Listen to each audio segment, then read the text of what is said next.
이은선의 영화관,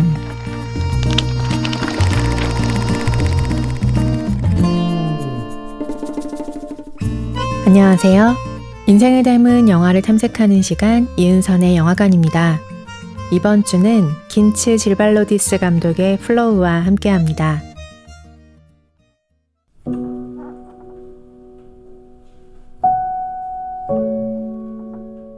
평소 반려동물의 의사표현을 잘 알아들으시는 편인가요? 그렇다면 이 애니메이션을 조금 더 특별하게 느끼실지도 모르겠습니다. 플로우는 대홍수 이후 인간이 살았던 흔적만이 남아있는 세상을 배경으로 펼쳐지는 모험담입니다. 주인공, 아니 주묘공이라 해야 할까요? 홀로 집을 지키던 까만 고양이 한 마리가 평화롭던 일상과 아늑했던 터전을 잃은 뒤 때마침 다가온 낡은 배 한 척에 올라타면서 본격적인 이야기가 시작됩니다. 물 위를 계속 떠돌아야 하는 상황은 영역동물인 고양이에게 너무 잔혹한 상황인 것 같습니다. 그러나 지금은 재난 상황, 무엇보다 생존이 우선입니다. 고양이가 탄 배에는 여러 동물들이 함께합니다. 카피바라, 골든 리트리버, 여우원숭이, 뱀잡이 수리까지 동물들은 서로의 차이점을 극복하고 팀을 이루어 험난한 파도를 헤쳐나가기 시작합니다. 보통의 영화에는 주인공에게 이름이 있습니다. 그러나 플로우의 동물들에게는 이름이 없습니다. 그들 나름의 소통을 하는지까지는 알 수 없지만 우리가 온전히 알아들을 수 없는 언어죠. 그렇습니다. 보통 동물을 의인화해서 인간의 말을 하게 하는 여느 애니메이션과 달리 플로우 속 동물들에게는 대사가 없습니다. 동물들은 그들 종이 내는 소리 그대로를 발음합니다. 그러니까 이 애니메이션에는 성우도 따로 존재하지 않습니다. 그럼 어떻게 동물의 소리를 만들었냐고요? 영화의 각본에는 고양이가 심술궂다, 개가 짜증을 낸다 정도의 표현만 적혀 있었다고 합니다. 동물들의 소리는 사운드 디자이너가 일일이 만들었죠. 그의 반려묘가 더빙에 참여한 주요 배우입니다. 동물원에 방문해 현장에서 대부분 소리를 채집했는데 카피바라의 울음소리만큼은 아기 낙타의 것으로 대체했다고 합니다. 카피바라가 원래 울음소리를 잘 내지 않는 동물이라는 것 혹시 알고 계셨나요? 이은선의 영화관이었습니다.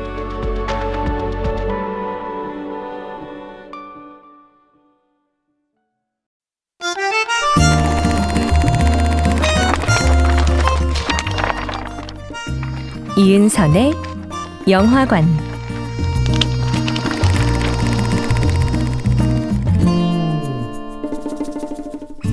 안녕하세요. 인생을 닮은 영화를 탐색하는 시간 이은선의 영화관입니다. 이번 주는 긴츠 질발로디스 감독의 플로우와 함께합니다.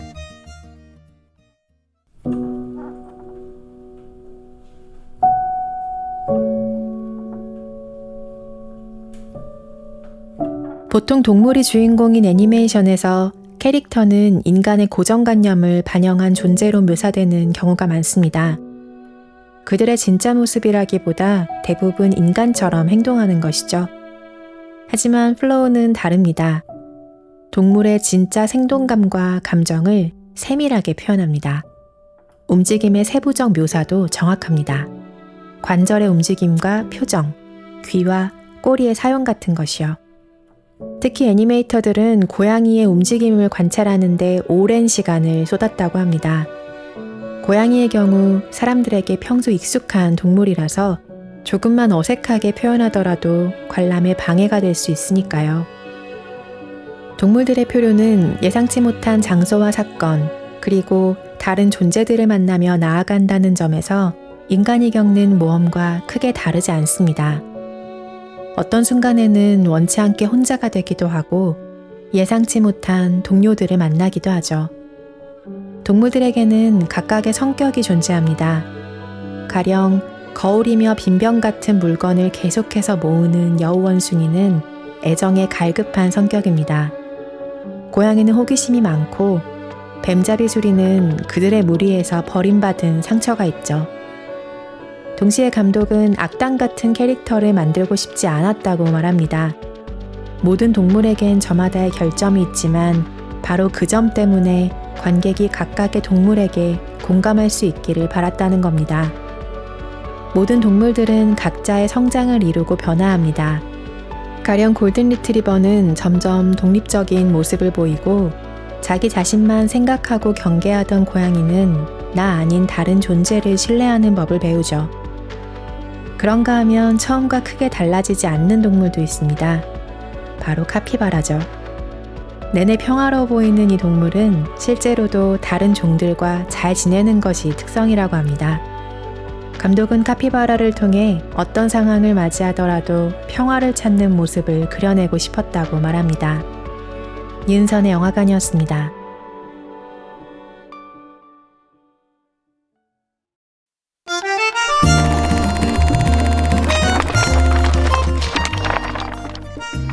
이은선의 영화관.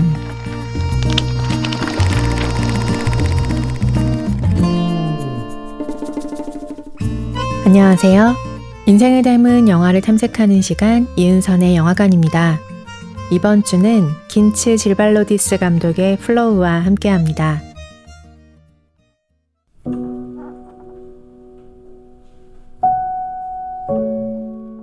인간의 시선을 투영하자면 바로 연상되는 이야기가 있습니다.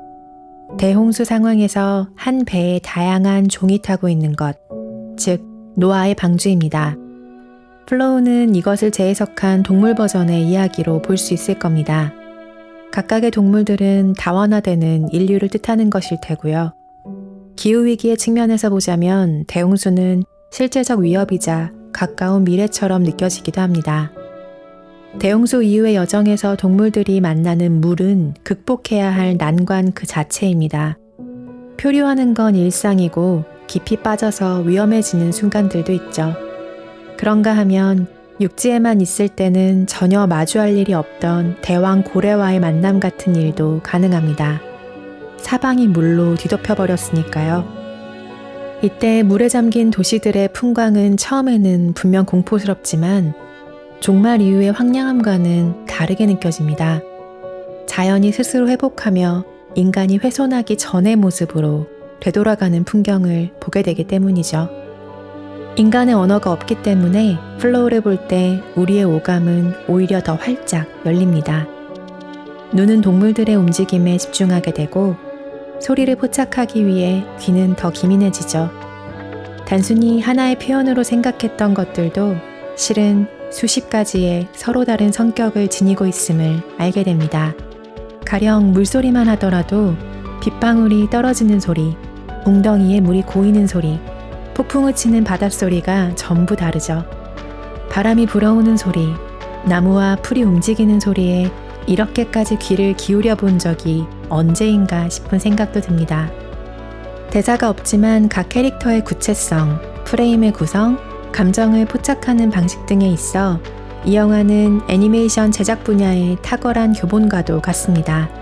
파네미로 오피리아와 세계의 열쇠, 쉐이프 오브 워터, 프랑켄슈타인 등으로 유명한 기에르모 델 토로 감독은 플로우를 애니메이션의 미래라고까지 표현합니다.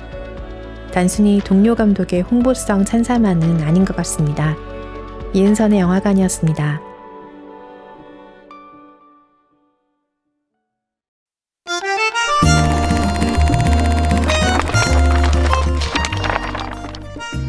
이은선의 영화관.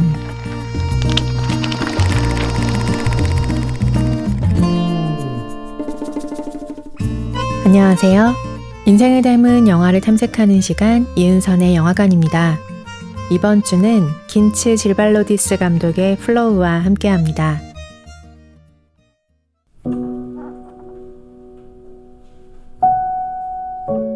감독의 이름에서 조금은 낯선 유럽의 기운을 감지하셨나요? 긴츠 질발로디스 감독은 라트비아 출신입니다.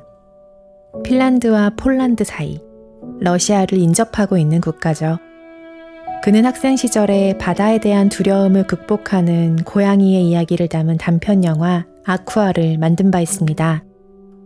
그리고 이후 섬에 홀로 남겨져 집으로 돌아가기 위해 애쓰는 한 남자의 이야기인 장편 어웨이를 만들었죠. 이 작업들로부터 세계관을 확장해 만든 것이 바로 플로우입니다.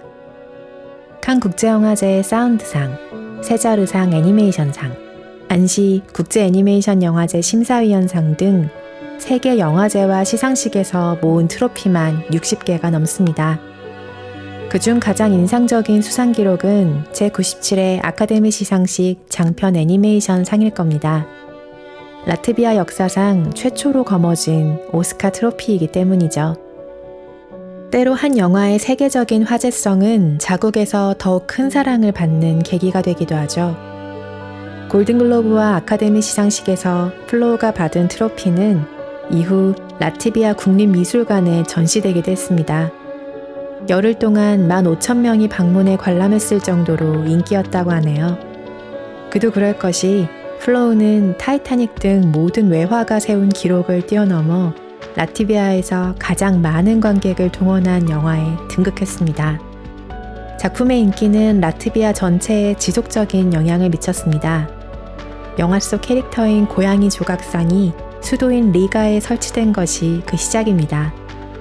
이후 골든 리트리버, 여우원숭이, 카피바라 등의 조각상도 리가의 여러 공원들에 추가 설치됐습니다.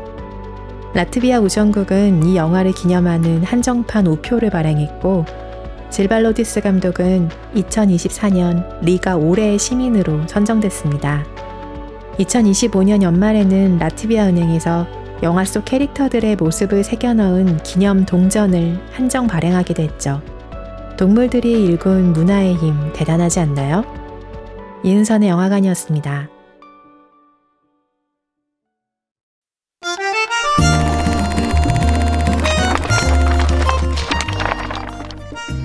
이은선의 영화관,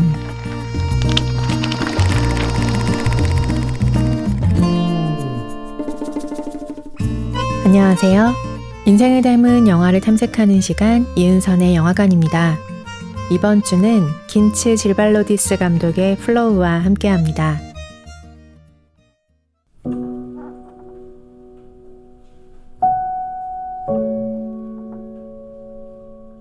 (85분의) 간결한 러닝타임은 플로우의 장점입니다. 집중력을 잃지 않고 동물들의 여정을 따라갈 수 있는 적절한 시간이죠. 영화가 다루고 있는 주제가 특별히 심오한 것은 아닙니다. 나 자신의 주체성과 다른 존재에게 의존하는 것 사이에서 어떻게 균형을 잡아야 하는지, 제목처럼 세상을 살아가면서 어떻게 흐름에 몸을 맡겨야 하는지, 자연과 어떤 방식으로 상호작용해야 하는지를 말하죠. 질발로디스 감독은 영화를 공개한 이후 인간들은 대체 어디로 간 거냐는 관객들의 질문을 숱하게 받아야 했습니다. 그에 대한 감독의 답변은 이렇습니다. 인간들은 이 홍수를 알고 떠났다고 생각해요. 동물들은 스스로를 지키도록 남겨졌거나 혹은 버려졌습니다. 저는 솔직히 인간들에게는 그렇게 관심이 많은 편이 아닙니다. 사람들이 이런 일을 겪는 것보다 동물들이 이 모든 것을 겪는 것을 보는 일이 훨씬 더 감정적이라고 생각합니다. 영화의 시작과 마지막은 비슷하지만 조금은 다릅니다. 처음에 고양이는 물속에 비치는 자신의 모습을 들여다보고 있습니다. 그 안에 존재하는 것은 오로지 자기 자신뿐입니다. 이윽고 물이 흔들립니다. 고양이의 불안함이 커질수록 물도 격렬하게 흔들리는 것 같습니다. 이후 고양이에게 펼쳐진 세계는 험난합니다. 그러나 대홍수와 풍랑을 지나면서 고양이는 달라졌습니다. 영화의 마지막, 그 모든 과정을 지나온 고양이가 물 웅덩이를 바라봅니다.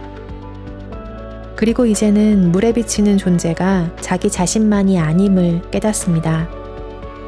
여전히 불안감이 남아있고 해결하지 못한 문제들이 남아있지만 고양이는 함께 살아가는 법, 그리고 받아들이는 법을 배웠습니다.